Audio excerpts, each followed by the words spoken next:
Welcome back to Cam and Company here on NRAnews.com and Sirius XM Patriot Live. Look at the U.S. Capitol, where just about an hour ago, cut, cap, and balance was passed by the House.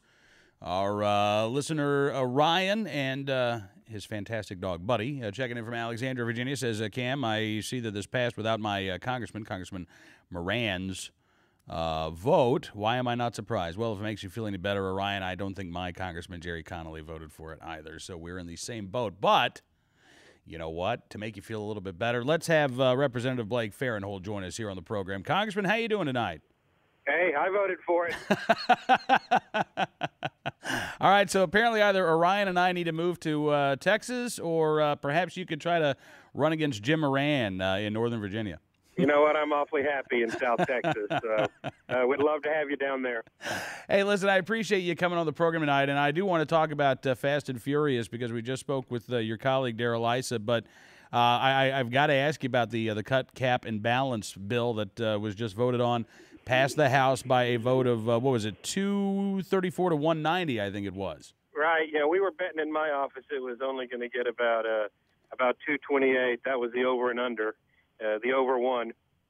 So what does this bill do, Representative, for folks who I can't imagine that there aren't too many members of our audience who've been following this closely, but for those who are unaware, what exactly does cut, cap, and balance do? Well, it's a plan to deal with the debt ceiling increase that's coming up. The bill agrees to raise the debt ceiling to what President Obama needs in exchange for cutting current spending, capping future spending at a percentage of GDP, and most importantly, and this is why I voted for it, passing a balanced budget amendment in the House and Senate and getting it out to the states to vote on it. You know, I wasn't too happy about raising the debt ceiling, but I sat down with the supporters back home and talked about it, and, you know, the opportunity to pass a balanced budget amendment and get it to the states is an opportunity of a lifetime. All right. Now, the president has already said he's not real happy with this, although he didn't, as far as I can tell, he never really gave an explanation as to why he objected to this measure. Well, I think it takes away his ability to spend indiscriminately. You know, he's shown that he knows how to spend money. Yeah. Well, there is that. Now, I've got to ask you, speaking of the president, you know, earlier today, Jay Carney was asked a question about the lack of a plan from the president. You know, he's been talking about the need for a plan, and yet he's not proposed one at all. And the response from Jay Carney was, well, look, leadership isn't about passing a plan. If one individual passes a plan in Washington, D.C., we all know how this works. It becomes a target, and then it never passes. Isn't that just passing the buck? Well, I don't think that's leadership at all. Leadership is developing a plan and getting that plan executed. You know, it's politics just coming out with a couple of sound bites. That's not leadership. That's the difference between politics and leadership. Yeah. All right. Now turning our attention to, well, I guess a couple more questions, actually, about the cut, cap, and balance bill that passed tonight. This now goes over to the Senate side. What do you think the prospects are? I mean, this is, Representative, this is the one plan that has cleared one of the two chambers that would prevent a default, would raise the debt ceiling, would give the president what he wants. What do you think the chances are here? We're coming up on August the 2nd pretty darn quickly.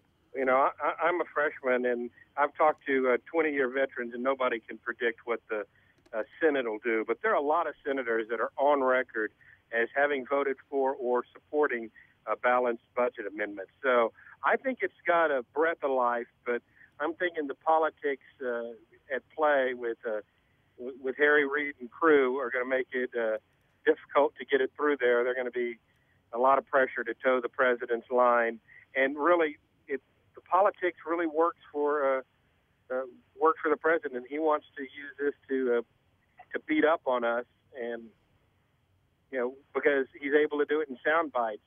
And we got a great plan. We've done something about it, and we've just had a little bit of trouble explaining it in one sentence. But I think cut, cap, and balance explains it in one sentence. I think it does. And, you know, we talk on this program about quote unquote soundbite solutions. That's a negative phrase where sometimes you'll see a politician promote an idea that sounds good in 15 seconds but doesn't actually accomplish a lot.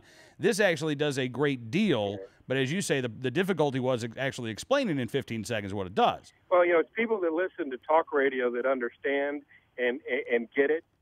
The problem is you've got to reach out to the people who listen to the music stations who get their news in 15-second sound bites with the DJ between songs. Yeah.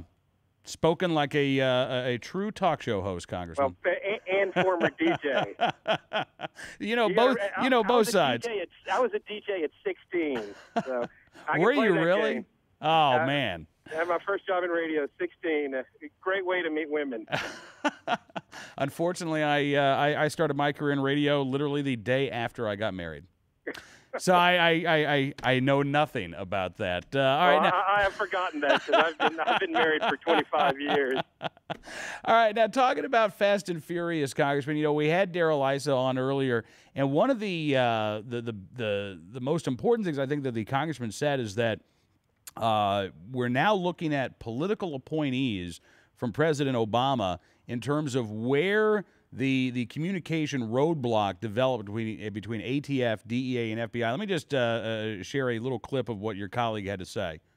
After 9/11, we passed all kinds of laws and made all kinds of investments to prevent stovepiping. Now in a task force which is organized to prevent stovepiping, what you have is high-ranking political appointees at Justice ensuring that, in fact, secrets were kept from the partners in law enforcement. And so again, I mean, I want to make it very clear here. You believe that is where the breakdown in communication or the roadblock to communication began in the political appointments at DOJ? I absolutely do. I've become convinced that two things are easy to understand. One is at the local level, mistakes get made. At the local level, people come up with ideas that probably should not occur. But ultimately, there was no lack of communication up, and there was no lack of approval and oversight in the wrong direction by political appointees of this administration. And that's what we're really trying to focus on, is the people who were appointed and in many cases confirmed by the Senate to assert the policies of the president appear to be distorting the policies of America. All right, and so, Congressman, again, high-ranking political appointees at Justice were preventing law enforcement from talking to each other. In other words, this wasn't just operator error. This was roadblocks put in place between DEA, ATF, and FBI from talking to each other? It appears that way from what we are seeing, and you're still seeing the DOJ stonewalling, getting us information. What concerns me is that when you get up to the political appointee level and you get away from career law enforcement agents, all of a sudden it's not about law enforcement, it's about a political agenda. Well, and I mean, I hate to say it, but we have seen those emails from the head of the ATF field division to the ATF agent in charge of the Phoenix office, referring to Fast and Furious, talking about what a great job you guys had with that press conference. Hey, are there any anecdotes about Fast and Furious that we could use to help promote this rule change? And the rule change that they were talking about is this reporting requirement that DOJ announced just last week. But that email referring to this came out a year ago. Again, this is more evidence of a political agenda, and you may see it starting to develop on new fronts as we're just starting to look at Operation Castaway as possibly a similar mistake. But as a Texan, and one of the states that's affected by this new regulation that requires firearm dealers to report the sale of two or more semi-automatics or anything over a .22, it's a real problem. I don't want to be in a government database if I go out and buy myself a gun and buy my daughter a gun at the same time. There are perfectly innocent reasons for buying more than one firearm. Mm-hmm. Well, of course there are. And frankly, from all that we've seen in the investigation from the House Oversight Committee so far, frankly, the FFLs are the ones that come off looking the best. In Phoenix and elsewhere, they're the ones who were talking to ATF voluntarily saying, hey, you know what, I got this suspicious character in here. He's wanting to buy some guns. I don't feel right about it. What do you think? And they would say, oh, go ahead, make the sale. We'll take care of it. You know, and this is, again, the political appointees making policy decisions for potentially the wrong reason. We spend a lot of time and effort in Congress. Now, I wasn't here when a lot of these gun laws. I'm a freshman. Yeah. But as we debate bills, we look at there's a purpose behind them and a specific goal. And if we'd wanted to and could find a reasonable reason to require people buying 2 or more firearms, we would have enacted in law. This is another government regulatory agency gone wild. And, you know, you talk about your own congressional district there in South Texas. We've heard from, you know, Houston area gun sellers that something very similar to Fast and Furious happened there at Carter's Country gun store, where, again, you had individuals come in. Carter's Country didn't want to make the sale. They contacted ATF on their own, and ATF said, no, please go ahead and make the sale. Cooperate. In fact, you'll be helping us out. You'll be working with us if you'll make these sales. And then we saw a front page story in the Washington Post blaming Carter's Country for being the #1 source for firearms sold in Texas and recovered in Mexico. Are you concerned that there were Fast and Furious type operations? I know you mentioned Operation Castaway, which was based out of Florida. Are you concerned that there were Fast and Furious style operations taking place in the Lone Star State too? I worry about that. You worry about how widespread these missteps, and that's putting it politely, are. You know, you track the gun that killed Agent Jaime Zapata back to a dealer in Dallas who also has expressed concerns about firearms purchases.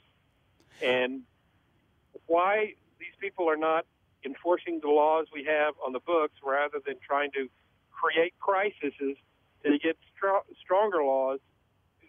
Let me take a step back and we'll look at it from the big picture. Okay. This is one thing I have learned in my short stint in Washington, D.C. When there's a lack of common sense, there's politics involved.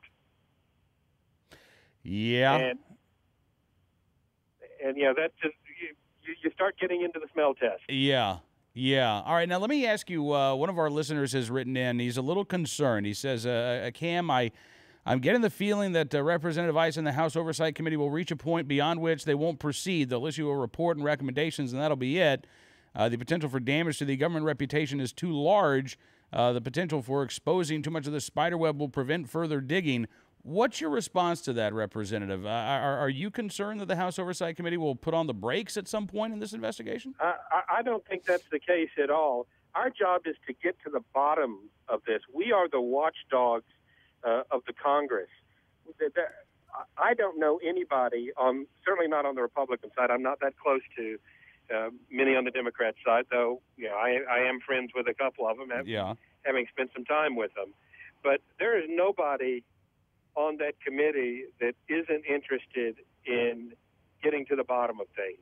Now, you might see a little political maneuvering and a little bit of political jockeying, but you don't sign up for that committee if you don't have, you know, you look at the people on there. There are a lot of former lawyers. There are former prosecutors. They're people who worked like me in talk radio. It's in our personality to get to the bottom of things. The Bulldog Brigade. That's what I'm going to start calling the House Oversight Committee, the Bulldog Brigade. Well, works for me. Hey, listen, Congressman, I can't thank you enough for coming on the program. I know it's been a incredibly busy evening for you, and I hope that we can do this again very, very soon. Just give us a call. All right. Thank you so much, sir. Thank you. Congressman Blake Farenthold from Texas joined us. Matt from Houston says, God bless Blake Farenthold. Makes me proud to be a Texan. Wow. One of the many reasons, I am sure, Matt, that you are proud to be a Texan. But, yes, definitely appreciate Congressman Farenthold coming on the program tonight.